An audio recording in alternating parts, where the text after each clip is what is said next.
Your health, your story. Let's make it extraordinary. Hi, I'm Dr. Manasa Reddy. Today we have Dr. Anjaneyulu Chavagaru with us.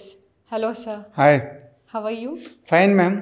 What are the most common infections seen in ear, nose, throat? సాధారణంగా ఏంటంటే మనకి ముక్కులో వచ్చేసి sinusitis అండి సాధారణంగా అందరికీ ఏంటంటే జలుబు ఎక్కువ చేస్తుంది. ఈ మధ్యలో ఈ కరోనా వచ్చిన తర్వాత కూడా ఎక్కువైపోయింది బేసిక్గా. అందుట్లో ఈ మధ్యలో మనం చూసినట్లయితే ఆటో ఇమ్యూన్ డిజార్డర్స్ కూడా పెరిగినాయి, వైరల్ ఇన్ఫెక్షన్ రేట్ పెరిగింది. సాధారణంగా ఏంటంటే సైనసైటిస్. ఈ సైనసైటిస్ ఇప్పుడు ఎక్కువ ఇన్సిడెన్స్ రావడానికి కారణం ఏంటంటే ఎలర్జీ ప్రాబ్లం. ఎలర్జీ అంటే పొల్యూటెంట్స్ ఎక్కువైపోతున్నాయి మన సొసైటీలో. రోజుకో కెమికల్ ఫ్యాక్టరీ వస్తుంది. ఆ కెమికల్ ఏంటో కూడా ఎవరికి తెలియదు. రోజుకో ప్రొడక్ట్ కొత్తవి వస్తున్నాయి. వీటి వల్ల ఈ ఎలర్జెన్స్ ఎక్కువైపోయి మన ముక్కులో ఆ ఎలర్జీ రైనైటిస్ అనేది వస్తుంది. రెండోది వైరల్ ఇన్ఫెక్షన్ రేట్ ఎక్కువైంది, కొత్త వైరస్లు వస్తున్నాయి.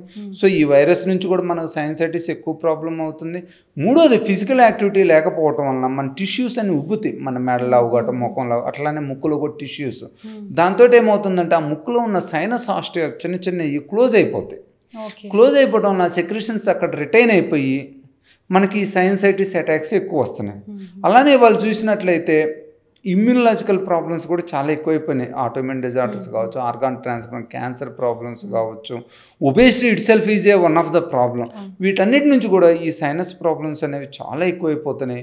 చాలామందికి ఒక అపోహ ఏంటంటే ఈ సైనసైటిస్ వస్తే తగ్గదేమో, చాలామంది ట్రీట్మెంట్ తీసుకోవడానికి కనుక. కానీ మనం ఉన్న ప్రాబ్లం తగ్గించుకోవాలండి డెఫినెట్గా. ఎందుకంటే అది తగ్గిద్దా లేదా అని డౌట్ కన్నా ఉన్న ప్రాబ్లం తీసేసుకోవాలి, మళ్ళీ రాకుండా చూసుకోవాలి.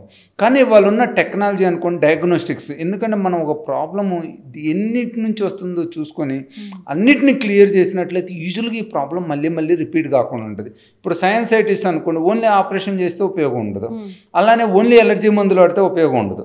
సో ఇక్కడ ఏంది, సాధారణంగా సైనసైటిస్ రావడానికి ఎక్కువ కావడానికి కారణం allergy, anatomical abnormalities, persistent infection, మన బాడీ రెసిస్టెన్స్.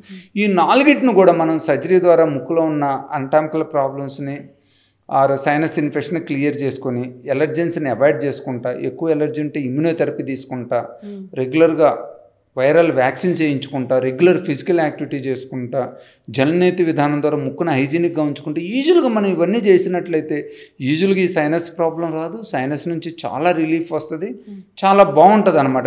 అసలు ఇప్పుడు మనం అపోహను తీసేయచ్చు, మన సైనసైటిస్ తగ్గదు అనేది చాలా వాటికి కంట్రోల్ చేసుకోవచ్చు. అలానే పిల్లల్లో చూసినట్లయితే థ్రోట్ ఇన్ఫెక్షన్ చాలా ఎక్కువైపోతున్నాయి. పిల్లల్లో టాన్సిల్స్ ప్రాబ్లమ్స్, బికాజ్ వాళ్ళకు కూడా మనం చూసినట్లయితే వాళ్ళకి ఫిజికల్ యాక్టివిటీ పెద్ద లేదు. స్కూల్లో కూర్చుంటారు, మళ్ళీ వస్తారు, ఇంటి దగ్గర ఉంటారు, ఫిజికల్ యాక్టివిటీ చాలా తక్కువ ఉంటుంది అన్నమాట. దాంతోపాటు ఈ పిల్లల్లో ఇమ్యూనిటీ తక్కువ ఉండటం, వైరల్ ఇన్ఫెక్షన్ ఎక్కువ ఉండడం, పొల్యూషన్స్ ఎక్కువ ఉండటం, వీటన్నిటి నుంచి కూడా వాళ్ళకి టాన్సిల్ ప్రాబ్లమ్స్, ఫెరింజైటిస్ వస్తుంది. మోర్ ఇంపార్టెంట్ వాళ్ళు చూసినట్లయితే అంటే గ్యాస్ట్రోఇసోఫేజియల్ రిఫ్లెక్స్ డిసీజ్ చాలా ఎక్కువైందండి. అంటే అది స్ట్రెస్ అనుకోవచ్చు, జంక్ ఫుడ్స్ అనుకోవచ్చు, ల్యాక్ ఆఫ్ ఫిజికల్ యాక్టివిటీ అనుకోవచ్చు, ఒబేసిటీ అనుకోవచ్చు. ఎందుకంటే ఫిజికల్ యాక్టివిటీ లేకపోతే మన బాడీ టెన్స్ అప్ కాదు. టెన్షన్ కాకపోతే అన్ని మజిల్స్లని ఈసోఫేజియల్ మజిల్ కూడా వీక్గానే ఉంటుంది, రిలాక్స్డ్గా. సో మనకు రీగర్జిటేషన్ ప్రాబ్లమ్స్ వచ్చే అవకాశం ఎక్కువ ఉంటుంది. టీనేజర్స్లో ఈ మధ్యలో ఈ రీగర్జిటేషన్, జీఈఆర్డీ చాలా ఎక్కువైంది because of the alcohol intake and spicy intake, junk food intake. When you take alcohol it will irritate the stomach and your acid will come up. So ఈ గ్యాస్ట్రోఇసోఫేజియల్ రిఫ్లెక్స్ డిసీజ్ అనేది టీనేజర్స్లో చాలా ఎక్కువైంది. పిల్లల్లో ఒకప్పుడు ఉండేది కాదు, పిల్లల్లో కూడా వస్తుంది.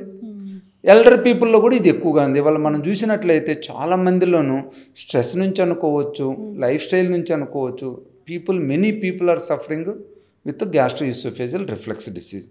దీని నుంచి కూడా మన గొంతు సమస్యలు చాలా ఎక్కువ వస్తాయి. అసలు ఈ మధ్యలో చూసినట్లయితే అప్పర్ ఈసోఫేజియల్ క్యాన్సర్ రోజు పెరిగిపోతూ ఉంది.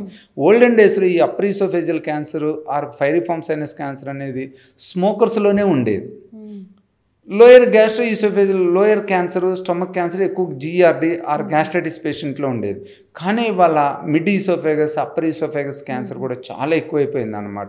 సో ఇవాళ నేను చూస్తుంది ఏంటంటే ఎక్కువ మంది మన లైఫ్ స్టైల్ నుంచి గ్యాస్ట్రోఇసోఫేజియల్ రిఫ్లెక్స్ డిసీజు, ఎలర్జీ, ఈ రెండింటి నుంచి సఫర్ అవుతున్నట్టు. ఎలర్జీ అనేది బయట ఉన్న పొల్యూషన్ నుంచి, గ్యాస్ట్రోఇసోఫేజియల్ డిసీజ్ అనేది మనకున్న లైఫ్ స్టైల్ విధానం నుంచి. ఎందుకంటే చాలామంది చూస్తే ఎల్డర్ పీపుల్కి అయితే స్ట్రెస్ ఎక్కువైపోతుంది రోజుకి. వాళ్ళ పిల్లలు అనుకోండి, పిల్లల పిల్లలు అనుకోండి, లేదా కొంతమందికి ఏంటంటే వీళ్ళందరి దగ్గర లేక వాళ్ళు ఏదో డిఫరెంట్ పర్పస్లో అబ్రాడ్లో ఉంటారు పాపం, వీళ్ళిద్దరూ ఓల్డ్ పీపుల్ ఉంటారు, వాళ్ళకి ప్రతి చిన్నదానికి టెన్షన్గా ఉంటుంది. ఆబ్వియస్గా మన సపోర్ట్ ఎవరు లేనప్పుడు మనకి టెన్షన్గానే ఉంటుంది. దానివల్ల ఈ మల్టిపుల్ హెల్త్ ప్రాబ్లమ్స్ అనేవి చాలా ఎక్కువైపోతున్నాయి అన్నమాట. చెవికి సంబంధించి ఏంటంటే ఓవరాల్గా ఇన్ఫెక్షన్ ప్రాబ్లమ్స్ అయితే తగ్గినాయి. ఎందుకంటే మనం ఇవాళ ఈ ముక్కు గొంతు ఇన్ఫెక్షన్, పిల్లలు అయితే ఎడ్నైట్ టాన్సిల్ సర్జరీ ద్వారా తీసేసి వాళ్ళకి ఇన్ఫెక్షన్స్ రాకుండా చూస్తున్నాం. పెద్దల్లో కూడా వైరల్ వ్యాక్సిన్స్ ఇవి ఇచ్చేసి ఇన్ఫెక్షన్ రాకుండా చూస్తున్నాం. సో దానివల్ల చెవులో అనేది ఇన్ఫెక్షన్ ప్రాబ్లమ్స్ తగ్గినాయి. ఓల్డెన్ డేస్లో ఏంటంటే చెవులో చీము రావటం, కొలిస్టోటోమాస్ ఇవన్నీ చాలా ఎక్కువ ఉండేవి, కానీ వాళ్ళు తగ్గినాయి. కానీ ద అదర్ థింగ్ ఏంటంటే ఈ phone, cold weather, continuous noise exposure, viral infection, చెవులు ఈ tinnitus, vertigo and hearing loss problem చాలా పెరిగినాయి అన్నమాట. సో ఇన్ ఫ్యూచర్లో ఏంటంటే ఓల్డెన్ డేస్లో మనకు కమ్యూనికబుల్ డిసీజ్ ఎక్కువ ఉండే, ఇన్ఫెక్షన్స్ డిసీజ్. కానీ వాళ్ళ ఏ ఆర్గాన్ తీసుకున్నా కూడా నాన్ కమ్యూనికబుల్ డిసీజ్, డయాబెటీస్ అనుకోవచ్చు, హైపర్ టెన్షన్ అనుకోవచ్చు, ఆటోఇమ్యూన్ డిజార్డర్ అనుకోవచ్చు, ఒబేసిటీ అనుకోవచ్చు, కొలెస్ట్రాల్ ప్రాబ్లమ్స్ అనుకోవచ్చు, heart. So non communicable disease intensity day by day increase అవుతుంది. ఎస్పెషలీ అది ఇయర్ నోస్ థ్రోట్ ప్రాబ్లమ్స్లో చాలా ఎక్కువ అవుతుంది. ఈ నాన్ కమ్యూనికబుల్ డిసీజ్లో మెయిన్గా ఇయర్ నోస్ థ్రోట్కి వస్తే ఫోన్ నుంచి వచ్చే noise induced ear problems, allergy induced nose problems, gastroesophageal reflex induced throat problems. So ఈ మూడు కూడా ఇప్పుడు ఈఎన్టీ రీజియన్లో ప్రధాన సమస్యలు అయినాయి అన్నమాట.